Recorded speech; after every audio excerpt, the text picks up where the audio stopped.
ಎಲ್ರಿಗೂ ನಮಸ್ಕಾರ. Welcome to Bagur class YouTube channel. ನಾನು ನಿಂಕಪ್ಪ ಡಿಎನ್.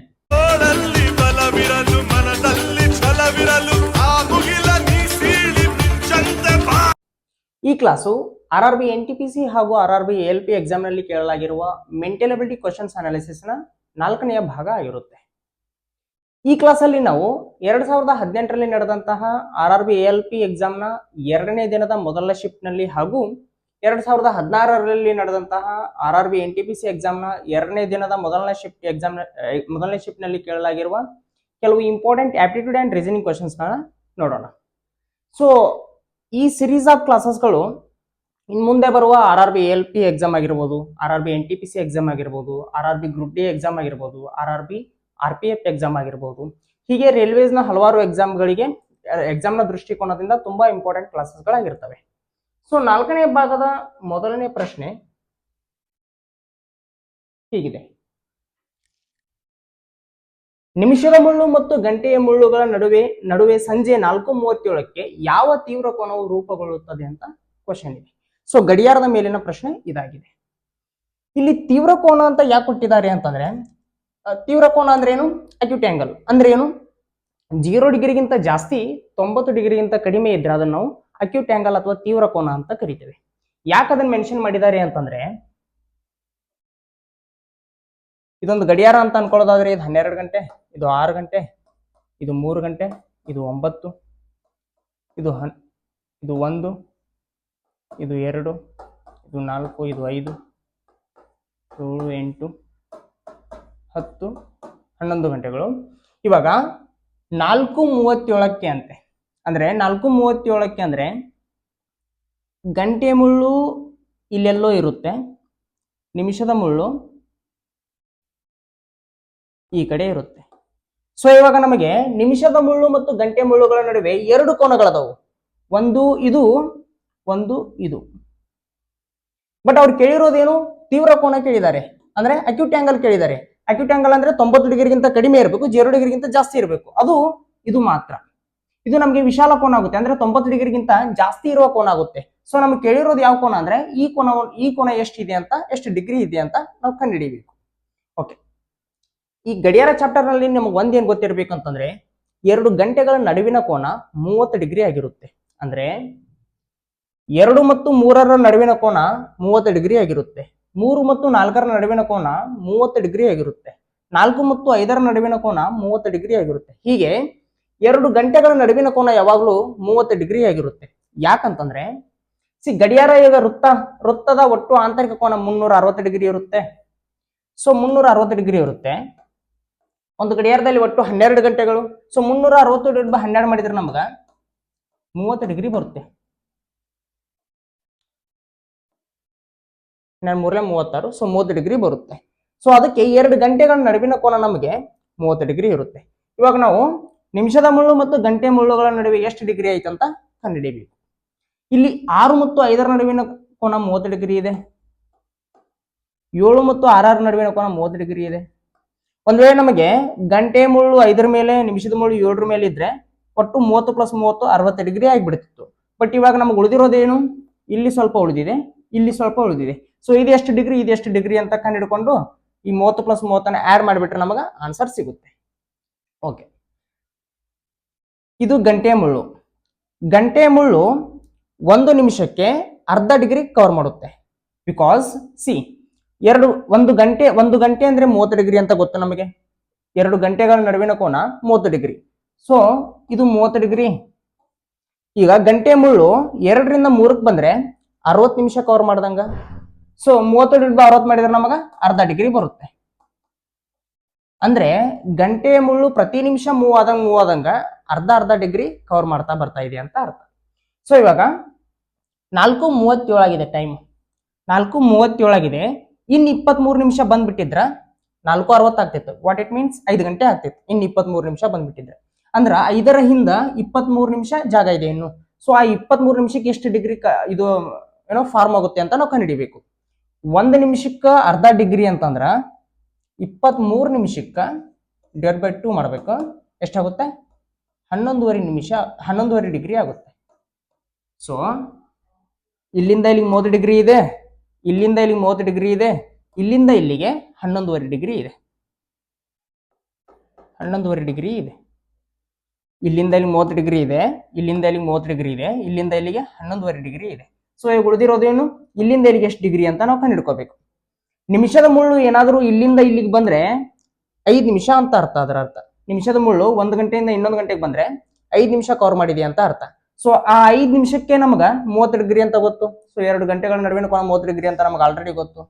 ಸೊ 5 ನಿಮಿಷಕ್ಕ 30 ಡಿಗ್ರಿ ಅಂತಂದ್ರೆ ಇವಾಗ 7ರ ಮೇಲೆ ಎಷ್ಟು ನಿಮಿಷ ಬಂದಿದೆ, ಎಷ್ಟು ನಿಮಿಷ ಬಂದಿದೆ? ಈಗ 4:35 ಆಗಿದ್ರೆ ನಿಮಿಷದ ಮುಳ್ಳು 7ರ ಮೇಲೆ ಇರ್ತಿತ್ತು. ಬಟ್ ಇವಾಗ 4:37 ಆಗಿದೆ, ಅಂದ್ರೆ 2 ನಿಮಿಷ ಜಾಸ್ತಿ ಬಂದಿದೆ. ಸೊ ಆ 2 ನಿಮಿಷಕ್ಕೆ ಎಷ್ಟು ಡಿಗ್ರಿ? 5 ಒಂದ್ಲೆ 5, 5 6ಲೆ 30, 6 × 2 ಅಂದ್ರೆ 12 ಡಿಗ್ರಿ. ಸೊ ಇದು 12 ಡಿಗ್ರಿ ಆಯ್ತು. ಸೊ ನಮ್ಗೆ ಆನ್ಸರ್ ಸಿಕ್ತು, ಆಲ್ಮೋಸ್ಟ್ ಸಿಕ್ತು. ಇದು 12 ಡಿಗ್ರಿ, 7ರಿಂದ 6ರವರೆಗೂ 30 ಡಿಗ್ರಿ, 6ರಿಂದ 5ರವರೆಗೂ 30 ಡಿಗ್ರಿ, 5ರಿಂದ ಇಲ್ಲಿವರೆಗೂ 11.5 ಡಿಗ್ರಿ. ಸೊ ಇವು 4 ಡಿಗ್ರಿಗಳನ್ನು ನಾವು ಆಡ್ ಮಾಡ್ಕೊಂಡ್ಬಿಟ್ರ 4:37ಕ್ಕೆ ಗಂಟೆಯ ಮುಳ್ಳು ಮತ್ತು ನಿಮಿಷದ ಮುಳ್ಳುವಿನ ನಡುವಿನ ಕೋನ ನಮಗೆ ಸಿಕ್ಬಿಡುತ್ತೆ. 30 + 30 60 ಡಿಗ್ರಿ, 60 + 12 ಅಂದ್ರೆ 72 ಡಿಗ್ರಿ, 72 + 11.5 ಡಿಗ್ರಿ ಅಂದ್ರೆ 83.5 ಡಿಗ್ರಿ. 83.5 ಡಿಗ್ರಿ. ಸೊ ಇವುಗಳು 4 ಆಡ್ ಮಾಡಿದ್ರೆ ನಮ್ಗೆ ಎಷ್ಟು ಬರುತ್ತೆ? 83.5 ಡಿಗ್ರಿ ಬರುತ್ತೆ. So option B 83.5 degree is the right answer. ಮತ್ತೊಮ್ಮೆ ಫಾಸ್ಟ್ ಆಗಿ ಹೇಳ್ಬಿಡ್ತೀನಿ. ಗಡಿಯಾರದಲ್ಲಿ 2 ಗಂಟೆಗಳ ನಡುವಿನ ಕೋನ 30 ಡಿಗ್ರಿ ಇರುತ್ತೆ. ಯಾಕಂತ ಇಲ್ಲಿ ಬರ್ದಿದ್ದೀನಿ, 30 ಡಿಗ್ರಿ ಇರುತ್ತಾ. ಸೊ ಇವಾಗ 7 ಮತ್ತು 6 ನಡುವೆ 30 ಡಿಗ್ರಿ ಇದೆ, 6 ಮತ್ತು 5ರ ನಡುವೆ 30 ಡಿಗ್ರಿ ಇದೆ. ಇಲ್ಲಿ ನಮಗೆ ಸಮಸ್ಯೆ ಇಲ್ಲ. ಇಲ್ಲಿ ಗಂಟೆ ಮುಳ್ಳು ಇನ್ನು 23 ನಿಮಿಷ ಬಂದ್ಬಿಟ್ಟಿದ್ರೆ ನಮಗ 5ರ ಮೇಲೆ ಇರ್ತಿತ್ತು. ಬಟ್ ಇವಾಗ 5ರ ಹಿಂದೆ 23 ನಿಮಿಷ ಹಿಂದೆ ಇದೆ. 1 ನಿಮಿಷಕ್ಕೆ ಅರ್ಧ ಡಿಗ್ರಿ ಅಂತಂದ್ರ 23 ನಿಮಿಷಕ್ಕೆ 11.5 ಡಿಗ್ರಿ ಹಿಂದೆ ಇದೆ ಅಂತ ಅರ್ಥ. ಸೊ ಇದು ಇಲ್ಲಿಂದ ಇಲ್ಲಿಗೆ ಏನ್ ಡಿಗ್ರಿ ಇದೆಯಲ್ಲ, ಇದು 11.5 ಡಿಗ್ರಿ. ಇಲ್ಲಿ ನಿಮಿಷದ ಮುಳ್ಳು 5 ನಿಮಿಷ ಕವರ್ ಮಾಡಿದ್ರ 30 ಡಿಗ್ರಿ ಕವರ್ ಮಾಡ್ದಂಗ. ಬಿಕಾಸ್ 2 ಗಂಟೆಗಳ ನಡುವಿನ ಕೋನ ಯಾವಾಗಲೂ 30 ಡಿಗ್ರಿ ಇರುತ್ತೆ. 5 ನಿಮಿಷಕ್ಕೆ 30 ಡಿಗ್ರಿ ಕವರ್ ಮಾಡ್ದಂಗ, ಅಂದ್ರೆ 5 ನಿಮಿಷ 30 ಡಿಗ್ರಿ ಆಗೋದಾದ್ರೆ ಇಲ್ಲಿ 5:37 ಇದೆ. 7ರ ಮೇಲೆ ಇದ್ರೆ 5:35 ಆಗ್ತಿತ್ತು. 2 ನಿಮಿಷ ಜಾಸ್ತಿ ಇದೆ. ಸೊ 2 ನಿಮಿಷ ಜಾಸ್ತಿ ಇದೆ ಅಂದ್ರೆ 12 ಡಿಗ್ರಿ ಜಾಸ್ತಿ ಇದೆ. ಸೊ 12 ಡಿಗ್ರಿನ ಇದಕ್ಕೆ ನಾವು ಆಡ್ ಮಾಡ್ಕೋಬೇಕು. ಸೊ ಇವು 4 ಡಿಗ್ರಿಗಳನ್ನ ಆಡ್ ಮಾಡ್ಕೊಂಡ್ಬಿಟ್ರೆ ನಮಗ ನಿಮಿಷದ ಮುಳ್ಳು ಮತ್ತು ಗಂಟೆ ಮುಳ್ಳುವಿನ ನಡುವಿನ ಕೋನ ನಮಗ ಸಿಕ್ಬಿಡುತ್ತೆ. ಎಷ್ಟಿದೆ? 83.5 ಡಿಗ್ರಿ ಇದೆ. So next question. ಸಾಯಿ ಮತ್ತು ಸತೀಶ್ ಅವರ ಪ್ರಸ್ತುತ ವಯಸ್ಸಿನ ಅನುಪಾತವು 5:4 ಆಗಿದೆ. ಇಂದಿನಿಂದ 3 ವರ್ಷಗಳ ನಂತರ ಅವರ ವಯಸ್ಸಿನ ಅನುಪಾತವು 11:9 ಆಗಿರುತ್ತದೆ. ಸತೀಶ್ ಅವರ ವಯಸ್ಸು ಎಷ್ಟು ಅಂತ ಕೇಳಿದ್ದಾರೆ. ಸೊ ಸಾಯಿ ಮತ್ತು ಸತೀಶ್ ಅವರ ಪ್ರಸ್ತುತ ವಯಸ್ಸಿನ ಅನುಪಾತ ಎಷ್ಟಿದೆ? 5:4 ಇದೆ. ಇಂದಿನಿಂದ 3 ವರ್ಷಗಳ ನಂತರ ಅವರ ವಯಸ್ಸಿನ ರೇಷಿಯೋ ಏನಾಗುತ್ತೆ? 11:9 ಆಗಿದೆ ಅಂತ. ಸೊ ಇವಾಗ ಪ್ರಸ್ತುತ ಸತೀಶ್ ಅವರ ವಯಸ್ಸು ಎಷ್ಟು ಅಂತ ಕೇಳಿದ್ದಾರೆ. ಸಿ, ಇಲ್ಲಿ ಸಾಯಿ ಮತ್ತು ಸತೀಶ್ ಅವರ ವಯಸ್ಸಿನ ಅನುಪಾತ ಏನ್ ಕೊಟ್ಟಿದಾರಲ್ಲ, ಪ್ರಸ್ತುತ 5:4 ಇದೆ. ಇವುಗಳ ನಡುವಿನ ಡಿಫರೆನ್ಸ್ 1 ಯೂನಿಟ್ ಇದೆ. ಬಟ್ 3 ವರ್ಷದ ನಂತರ ಇವುಗಳ ನಡುವಿನ ಡಿಫರೆನ್ಸ್ 2 ಯೂನಿಟ್ ಆಗಿದೆ. 11ರಲ್ಲಿ 9 ಹೋದ್ರೆ 2 ಯೂನಿಟ್.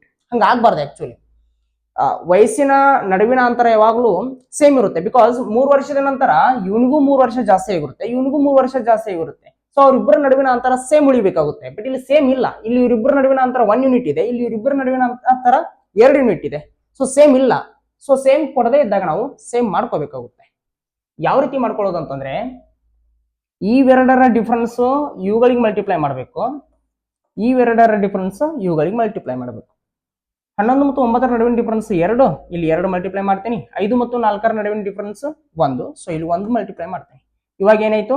5 2 10, 4 2 8. ಹೊಸ ರೇಷಿಯೋ ಏನಾಯ್ತು? 10:8 ಆಯ್ತು. ಇಲ್ಲಿ ಏನಾಯ್ತು? ಸೇಮ್ ಉಳಿಯುತ್ತೆ. 11 1 11, 9 1 9. ಸೊ 11:9 ಆಯ್ತು. ಇವಾಗ ನೋಡಿ, 10ರಲ್ಲಿ 8 ಹೋದ್ರೆ 2, 11ರಲ್ಲಿ 9 ಹೋದ್ರೆ 2. ಸೊ ಡಿಫರೆನ್ಸ್ ಅನ್ನೋದು ಸೇಮ್ ಇದೆ. ಇವಾಗ ಮಾಡೋಣ ಬನ್ನಿ. 10 ಇದ್ದಿದ್ದು 11 ಆಗಿದೆ, 8 ಇದ್ದಿದ್ದು 9 ಆಗಿದೆ. 1 ಯೂನಿಟ್ ಜಾಸ್ತಿ ಆಗಿದೆ. ಯಾವಾಗ? 3 ವರ್ಷದ ನಂತರ. ಸೊ ಇಲ್ಲಿ ನಮಗೆ 1 ಯೂನಿಟ್ ಅನ್ನೋದೇ 3 ವರ್ಷ ಆಗೋದಾದ್ರೆ, ಹೇಳಿರೋದೇನು? 1 ಯೂನಿಟ್ ಅನ್ನೋದೇ 3 ವರ್ಷ ಆಗೋದಾದ್ರೆ ಸತೀಶನ ಪ್ರಸ್ತುತ ವಯಸ್ಸು ಕೇಳಿದ್ದಾರೆ. ಸೊ ಸತೀಶನ ಪ್ರಸ್ತುತ ವಯಸ್ಸು 8 ಯೂನಿಟ್ ಇದೆ. 1 ಯೂನಿಟ್ ಅನ್ನೋದೇ 3 ವರ್ಷ ಆಗೋದಾದ್ರೆ 8 ಯೂನಿಟ್ ಅನ್ನೋದು ಎಷ್ಟಾಗುತ್ತೆ? 8 3 24 ಆಗುತ್ತೆ. ಸೊ ಸತೀಶನ ಪ್ರಸ್ತುತ ವಯಸ್ಸು 24. Option B 24 years is the right answer. Next question. Okay, mathematical operation ಮೇಲಿನ ಕ್ವಶನ್ ಇದು, ಕೆಲವನ್ನು ಪರಿಹರಿಸಿ ಅಂತ ಕೇಳಿದಾರ. Okay, so mathematical operation chapter ಮೇಲೆ ಕ್ವಶನ್ಸ್ ನೀವು ಆನ್ಸರ್ ಮಾಡ್ಬೇಕಂದ್ರೆ ಬೋರ್ಡ್ ಮಾಸ್ ರೂಲ್ ಗೊತ್ತಿರಬೇಕಾಗುತ್ತೆ. ಬೋರ್ಡ್ ಮಾಸ್ ರೂಲ್ ಪ್ರಕಾರ ನಾವು ಮೊದಲು ಬ್ರಾಕೆಟ್ ನಲ್ಲಿ ಇರೋದನ್ನ ಮಾಡ್ಕೊಳ್ಬೇಕು. ಓಕೆ, ಬನ್ನಿ ಮಾಡೋಣ.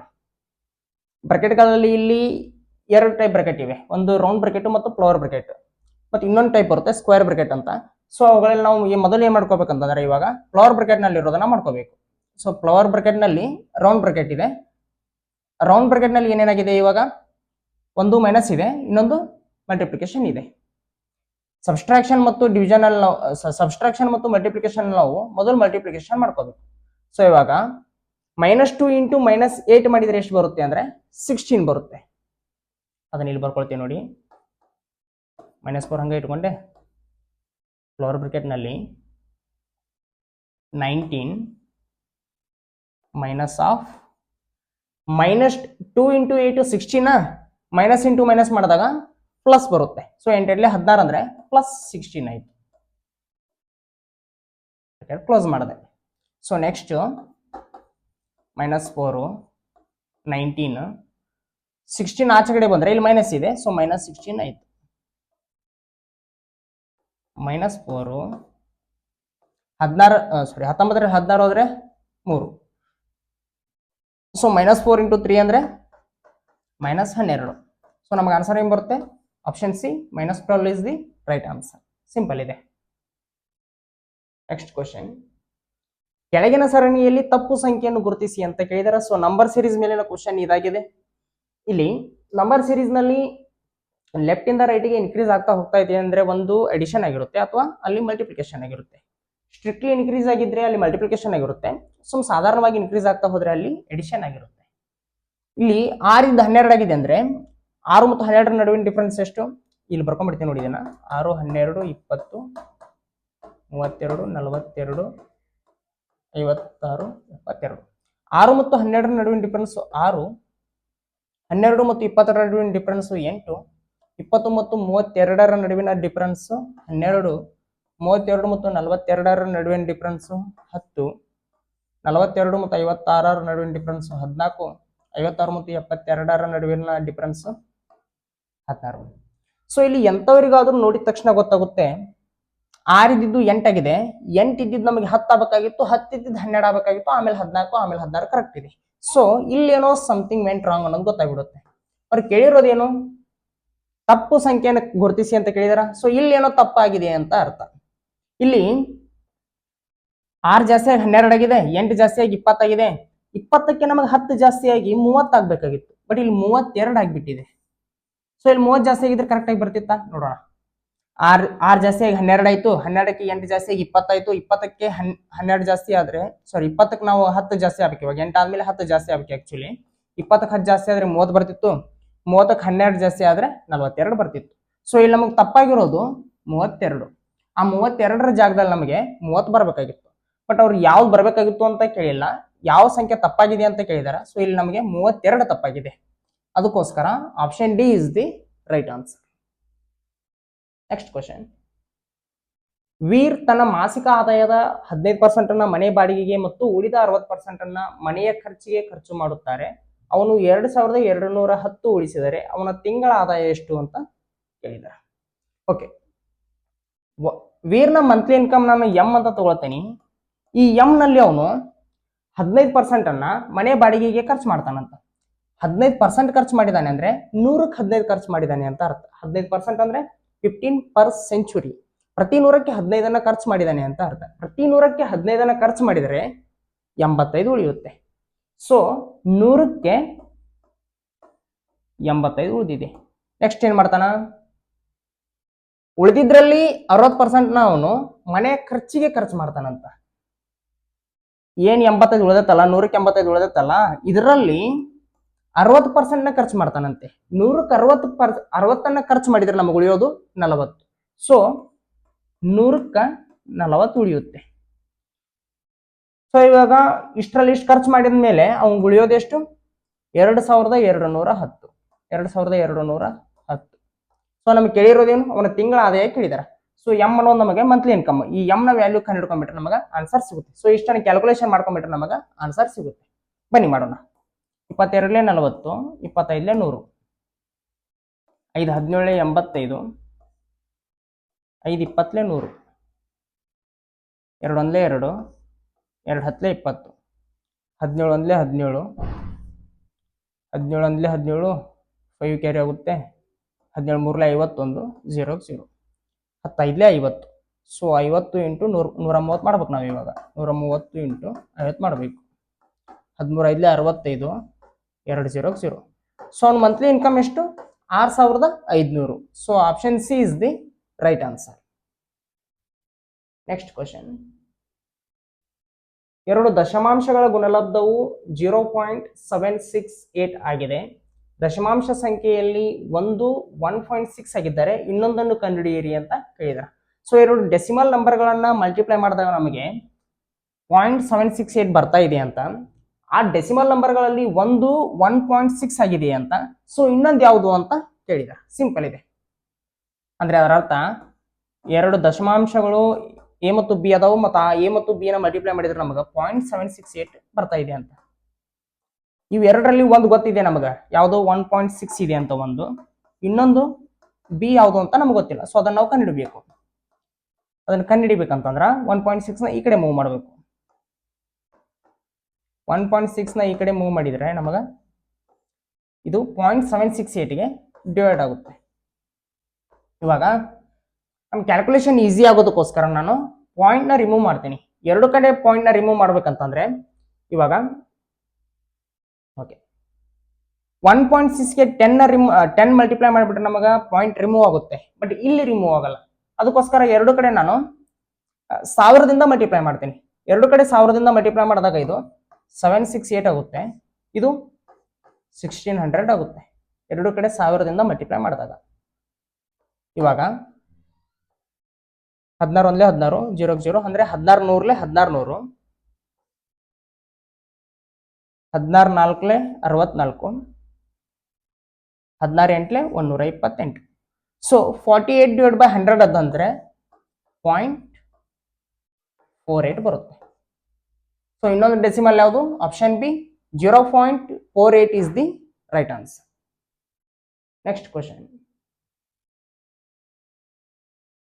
ಕೆಳಗಿನ ಸರಣಿಯಲ್ಲಿ ಪ್ರಶ್ನಾರ್ಥಕ ಚಿಹ್ನೆ ತೋರಿಸಿರುವಂತೆ ಒಂದು ಪದವು ಕಾಣೆಯಾಗಿದೆ. ನೀಡಿರುವ ಆಯ್ಕೆಗಳಿಂದ ಕಾಣೆಯಾದ ಪದವನ್ನು ಆಯ್ಕೆ ಮಾಡಿ ಅಂತ ಹೇಳಿದ್ದಾರೆ. ಸೊ ಲೆಟರ್ ಸೀರೀಸ್ ಮೇಲಿನ ಕ್ವಶನ್ ಇದಾಗಿದೆ. ಇಲ್ಲಿ ಸಿಂಪಲ್ ಇದೆ. ಮೊದಲನೇ ಲೆಟರ್ ಎ ಇದೆ, ಎರಡನೇ ಲೆಟರ್ ಕ್ಲಸ್ಟರ್ 2 ಲೆಟರ್ ಇವೆ, ಬಿ ಮತ್ತು ಸಿ. ಮೂರನೇದ್ದು 3 ಇವೆ, 3 ಲೆಟರ್ ಇವೆ, D E F series wise ಇವೆ ಇವು ಅಲ್ಫಾಬೆಟಿಕಲಿ. ನಾಲ್ಕನೇದ್ರಲ್ಲಿ 4 ಲೆಟರ್ ಇವೆ, G H I J. A ಬಂತು, B C, D E F, G H I J. ಇವಾಗ ನಮಗೆ 5 ಅಕ್ಷರ ಬರಬೇಕು, ಅವು ಸಿರೀಸ್ ವೈಸ್ ಬರಬೇಕು. G H I J, J ಆದ್ಮೇಲೆ ಕೆ ಬರುತ್ತೆ, L M N O. So K L M N O. Option D K L M N O is the right answer. ತುಂಬಾ simple ಇದೆ. Next question. 10% ಲಾಭವನ್ನು ಒಳಗೊಂಡಂತೆ ಒಂದು ವಸ್ತುವಿನ ಮಾರಾಟದ ಬೆಲೆ 440 ಆಗಿತ್ತು. ವಸ್ತುವನ್ನು 370ಕ್ಕೆ ಮಾರಾಟ ಮಾಡಿದರೆ ಶೇಕಡಾವಾರು ನಷ್ಟ ಎಷ್ಟು ಅಂತ ಹೇಳಿದ್ದಾರೆ. ಸೊ ಇಲ್ಲಿ 440 ರೂಪಾಯಿಗೆ ಒಂದು ವಸ್ತುವನ್ನ ಮಾರಾಟ ಮಾಡಿದ್ರೆ 10% ಲಾಭ ಆಗುತ್ತಂತ. ಒಂದ್ ವೇಳೆ ಅದೇ ವಸ್ತುವನ್ನ 370ಕ್ಕೆ ಮಾರಿದ್ರ ನಷ್ಟ ಆಗುತ್ತೆ ಅಂತ ಅವರೇ ಕೊಟ್ಟಿದ್ದಾರೆ. 440 ರೂಪಾಯಿಗೆ ಮಾರಿದ್ರ 10% ಲಾಭ ಆಗುತ್ತಂತ, 370ಕ್ಕೆ ಆ ವಸ್ತುವನ್ನ ಮಾರಿದ್ರೆ 10% ನಷ್ಟ ಆಗುತ್ತಂತ. ಸರಿ, ನಷ್ಟ ಆಗುತ್ತಂತ, ಬಟ್ ಎಷ್ಟು ಪರ್ಸೆಂಟ್ ನಷ್ಟ ಆಗುತ್ತೆ ಅಂತ ಹೇಳಿದಾರೆ. ಬನ್ನಿ ಕಂಡುಹಿಡಿಯೋಣ. ಇವಾಗ 440ಕ್ಕೆ ಮಾರಿದಾಗ 10% ಲಾಭ ಆಗುತ್ತಲ್ಲ. 10% ಅಂದ್ರೆ ಏನು? ಪ್ರತಿ 100ಕ್ಕೆ 10 ಅಂತ. 10% ಅಂದ್ರೆ 10 ಪರ್ ಸೆಂಚುರಿ. ಪ್ರತಿ 100ಕ್ಕೆ 10 ಲಾಭ ಆಗ್ತಾ ಇದೆ ಅಂತ ಅರ್ಥ. ಅಂದ್ರೆ ಅದ್ರ ಕಾಸ್ಟ್ ಪ್ರೈಸ್ ಏನಾದ್ರು ನಮಗೆ 100 ರೂಪಾಯಿ ಇದ್ರ 140ಕ್ಕೆ ಮಾರಿದಾಗ ಅದು 110 ಆಗುತ್ತೆ ಅಂತ ಅರ್ಥ. ಸೊ ಇಲ್ಲಿ 440 ಅನ್ನೋದೇ ನಮಗೆ 110 ಆಗೋದಾದ್ರೆ 370ಕ್ಕೆ ಮಾರಿದ್ರೆ ಅದೆಷ್ಟಾಗುತ್ತೆ? ಈ 0 ಕ್ಯಾನ್ಸಲ್.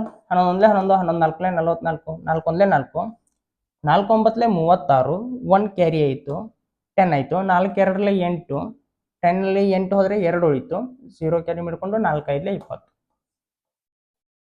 ಸೊ 100 ಅನ್ನೋದು ನಮ್ ಕಾಸ್ಟ್ ಪ್ರೈಸ್ ಇದೆ. 440ಕ್ಕೆ ಮಾರಿದ್ರೆ ಅದು 110 ಆಗುತ್ತೆ, ಬಿಕಾಸ್ 10% ಲಾಭ ಆಗುತ್ತೆ ಅಂತ ಕೇಳಿದಾರ. ಸೊ ಅದನ್ನ ನಾವು 370ಕ್ಕೆ ಮಾಡಿದ್ರ 92.5 ಆಗುತ್ತೆ. ಕಾಸ್ಟ್ ಪ್ರೈಸ್ 100 ಇತ್ತು, 100 ಯೂನಿಟ್ ಇತ್ತು. ಇವಾಗ ಮಾರಿದಾಗ ನಮ್ಗೆ ಸಿಗ್ತಾ ಇರೋದು 92.5 ಯೂನಿಟ್. ಸೊ 100 ಅಲ್ಲಿ ನಮಗೆ 92.5 ಯೂನಿಟ್ ಸಿಗ್ತಾ ಇದೆ. ಅಂದ್ರೆ ಎಷ್ಟು 100 ಅಲ್ಲಿ 92.5 ಯೂನಿಟ್ ಮೈನಸ್ ಮಾಡಿದ್ರೆ 100 ಮೈನಸ್ 92.5 ಯೂನಿಟ್ ಮಾಡಿದ್ರೆ 7.5 ಯೂನಿಟ್ ಬರ್ತಾ ಇದೆ. 7.5 ಯೂನಿಟ್ 7.5% ನಮಗೆ ಲಾಸ್ ಆಗ್ತಾ ಇದೆ. ಆಪ್ಷನ್ ಬಿ 7.5% ನಮಗೆ ಲಾಸ್ ಆಗ್ತಾ ಇದೆ. ಯಾವಾಗ 370 ರೂಪಾಯಿಗೆ ಆ ವಸ್ತುವನ್ನ ಮಾರಿದಿರ. ಮತ್ತೊಮ್ಮೆ ಹೇಳ್ತಾ ಇದ್ದೀನಿ, 440ಕ್ಕೆ ಮಾರಿದಿರ 10% ಲಾಭ ಆಗ್ತಾ ಇದೆ. 10% ಅಂದ್ರೆ ಪ್ರತಿ 100ಕ್ಕೆ 10 ಲಾಭ ಆಗ್ತಾ ಇದೆ ಅಂತ ಅರ್ಥ. ಸೊ ಇಲ್ಲಿ ನಮ್ಗೆ 440 ಅನ್ನೋದೇ 110 ಆದ್ರೆ 370ಕ್ಕೆ ಮಾರಿದಾಗ ಎಷ್ಟು ಪರ್ಸೆಂಟ್ ನಷ್ಟ ಆಗುತ್ತೆ ಅಂತ ಕೇಳಿದಾರ. ಸೊ 370ಕ್ಕೆ ಮಾರಿದಾಗ ಅದು 92.5 ಯೂನಿಟ್ಗೆ ಮಾರ್ದಂಗ. ನಮ್ ಕಾಸ್ಟ್ ಪ್ರೈಸ್ 100 ಯೂನಿಟ್ ಇತ್ತು, ಮಾರ್ತಾ ಇರೋದು 92.5 ಯೂನಿಟ್. ಸೊ ಲಾಸ್ ಆಗಿದ್ದು ಎಷ್ಟು? 7.5%. ನೆಕ್ಸ್ಟ್ ಕ್ವಶನ್, ಎರಡು ಭಿನ್ನ ರಾಶಿಗಳ ಮೊತ್ತ 5.6, ಅವುಗಳಲ್ಲಿ ಒಂದು 5/6, ಅವುಗಳಲ್ಲಿ ಒಂದು 3/4, ಇನ್ನೊಂದು ಭಿನ್ನ ರಾಶಿ ಯಾವುದು ಅಂತ ಕೇಳಿದಾರೆ. ಸಿಂಪಲ್ ಇದೆ. ಆಗಲ್ಲೇ ಏನ್ ಕೇಳಿದ್ರು? ಎರಡು ದಶಮಾಂಶಗಳ ಮಲ್ಟಿಪ್ಲಿಕೇಶನ್ ಕೇಳಿದ್ರು. ಇವಾಗ ಎಡಿಷನ್ ಕೇಳಿದಾರೆ ಭಿನ್ನ ರಾಶಿಗಳು. ಸೊ ಎರಡು ಫ್ರಾಕ್ಷನ್ಗಳು ಎ ಮತ್ತು ಬಿ ಅದಾವ ಅಂತ ಅನ್ಕೊಳ್ಳೋಣ. ಇವೆರಡನ್ನು ಆಡ್ ಮಾಡಿದ್ರೆ ನಮಗ 5/6 ಬರ್ತಾ ಇದೆ ಅಂತ. ಈ ಭಿನ್ನ ರಾಶಿಗಳಲ್ಲಿ ಒಂದು ಗೊತ್ತಿದೆ ನಮಗ, ಒಂದ್ ಯಾವ್ದು 3/4, ಇನ್ನೊಂದು ಯಾವ್ದು ಅಂತ ಗೊತ್ತಿಲ್ಲ. ಸೊ ಅದು ಇನ್ನೊಂದು ಬಿ ಅಂತ ಅನ್ಕೊಳ್ಳೋದಾದ್ರೆ ಅದನ್ನ ಯಾವ್ದು ಅಂತ ಕಂಡುಹಿಡಿಯೋಣ ನಾವು ಇವಾಗ. ಸೊ ಬಿ ಈಕ್ವಲ್ಸ್ ಏನಾಗುತ್ತೆ? 5/6 ಮೈನಸ್ 3/4 ಈ ಕಡೆ ಬಂದ್ರೆ ಮೈನಸ್ ಆಗುತ್ತೆ, 3/4 ಆಗುತ್ತೆ.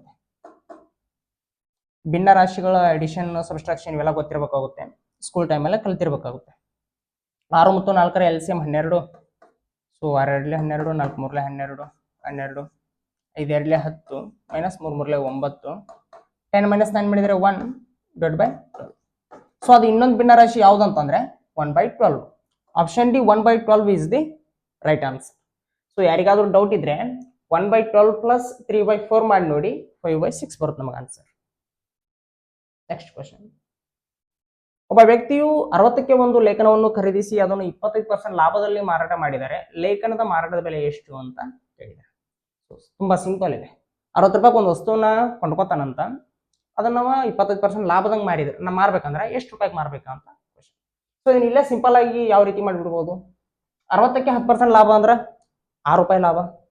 60ಕ್ಕೆ 10% ಅಂದ್ರೆ 6, 20% ಅಂದ್ರೆ 12, 25% ಅಂದ್ರೆ 60ರ 5% ಎಷ್ಟು? 3 ಆಗುತ್ತೆ. 5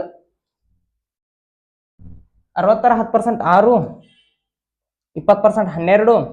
ಸೊ 60ರ 5% ಅಂದ್ರೆ 3. ಸೊ 12 ಪ್ಲಸ್ 3 15 ಆಗುತ್ತೆ. ಸೊ 60 ರೂಪಾಯಿಗೆ ನಾವು 15 ರೂಪಾಯಿ ಆಡ್ ಮಾಡಿದ್ರೆ 75 ರೂಪಾಯಿ ಆಗುತ್ತೆ.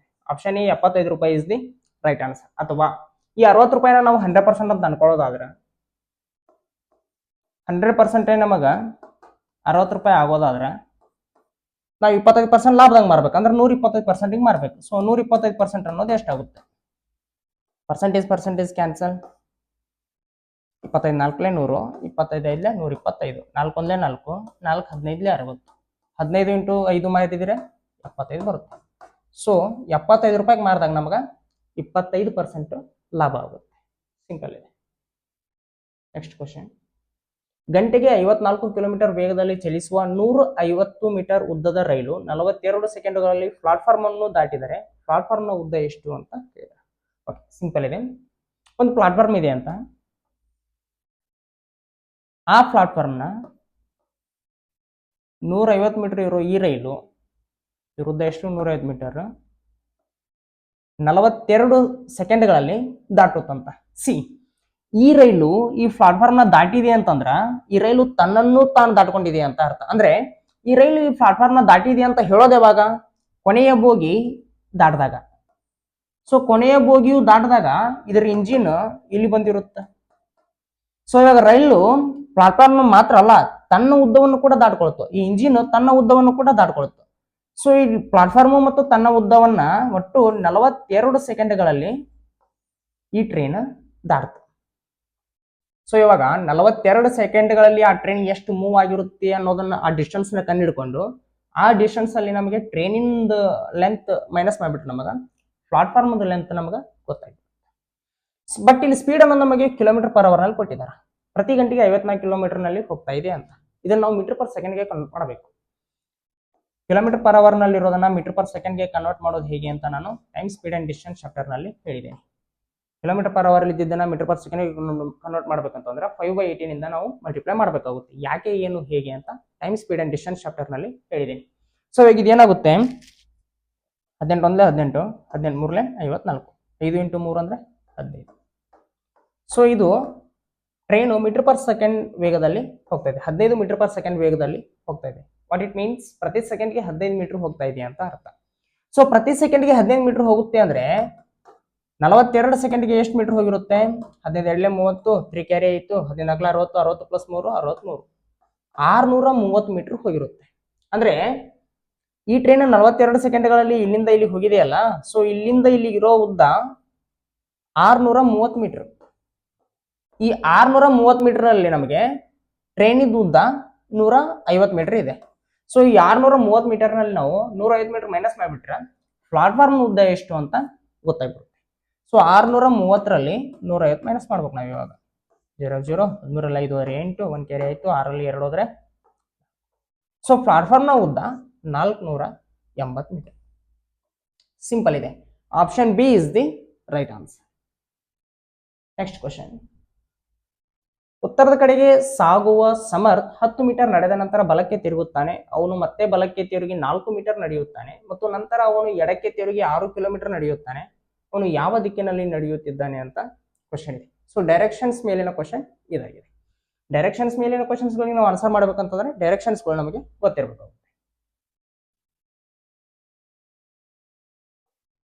ಇದು ಉತ್ತರ, ಈಶಾನ್ಯ, ಪೂರ್ವ, ಆಗ್ನೇಯ, ದಕ್ಷಿಣ, ನೈಋತ್ಯ, ಪಶ್ಚಿಮ, ವಾಯುವ್ಯ. ಸೊ ಉತ್ತರದ ಕಡೆಗೆ ಸಾಗುವ ಸಮರ್ಥ ಉತ್ತರದ ಕಡೆಗೆ ಹೋಗ್ತಾ ಇದ್ದಾನ. 10 ಮೀಟರ್ ನಡೆದ ಮೇಲೆ ಉತ್ತರದ ಕಡೆಗೆ 10 ಮೀಟರ್ ನಡೆದಿರ್ತಾನಂತ. ನೆಕ್ಸ್ಟ್ ಏನ್ ಮಾಡ್ತಾನ? ಬಲಕ್ಕೆ ತಿರುಗ್ತಾನಂತ. ಉತ್ತರದ ಕಡೆಗೆ ಹೊಂಟಾಗ ಅವನು ಬಲ ಮತ್ತು ನಮ್ಮ ಬಲ ಸೇಮ್ ಇರುತ್ತೆ. ಸೊ ಬಲಕ್ಕೆ ತಿರುಗ್ತಾನಂತ. ನೆಕ್ಸ್ಟ್ ಅವನು ಮತ್ತೆ ಬಲಕ್ಕೆ ತಿರುಗಿ 4 ಮೀಟರ್ ನಡೀತಾನಂತ. ಬಲಕ್ಕೆ ತಿರುಗಿ ನಡೀತಿರ್ತಾನಲ್ಲ, ಮತ್ತೆ ಬಲಕ್ಕೆ ತಿರುಗಿ 4 ಮೀಟರ್ ನಡೀತಾನಂತ. ನೆಕ್ಸ್ಟ್ ಮತ್ತು ನಂತರ ಅವನು ಎಡಕ್ಕೆ ತಿರುಗಿ 6 ಕಿಲೋಮೀಟರ್ ನಡೀತಾನಂತ. ಸೊ ದಕ್ಷಿಣದ ಕಡೆ ಹೊಂಟಾಗ ಯಾವಾಗಲೂ ಅವನ ಎಡ ನಮ್ಮ ಬಲ ಆಗಿರುತ್ತೆ, ನಮ್ಮ ಎಡ ಅವನ ಬಲ ಆಗಿರುತ್ತೆ. ಸೊ ಈಗ ದಕ್ಷಿಣದ ಕಡೆ ಹೊಂಟಾನ. ನೆಕ್ಸ್ಟ್ ಏನ್ ಮಾಡ್ತಾನ ಅವನು? ನಂತರ ಅವನು ಎಡಕ್ಕೆ ತಿರುಗಿ 6 ಕಿಲೋಮೀಟರ್ ಹೋಗ್ತಾನಂತ.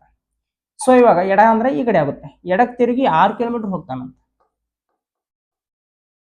ಓಕೆ, ಅವನು ಯಾವ ದಿಕ್ಕಿನಲ್ಲಿ ನಡೆಯುತ್ತಿದ್ದಾನೆ ಅಂತ ಕ್ವಶನ್ ಇದೆ. ಸೊ ಈ ದಿಕ್ಕಿನಲ್ಲಿ ನಡೀತಾ ಇದ್ದಾನೆ. ಇದು ಯಾವ ದಿಕ್ಕು ಅಂತಂದ್ರೆ ಈ ದಿಕ್ಕು, ಪೂರ್ವ.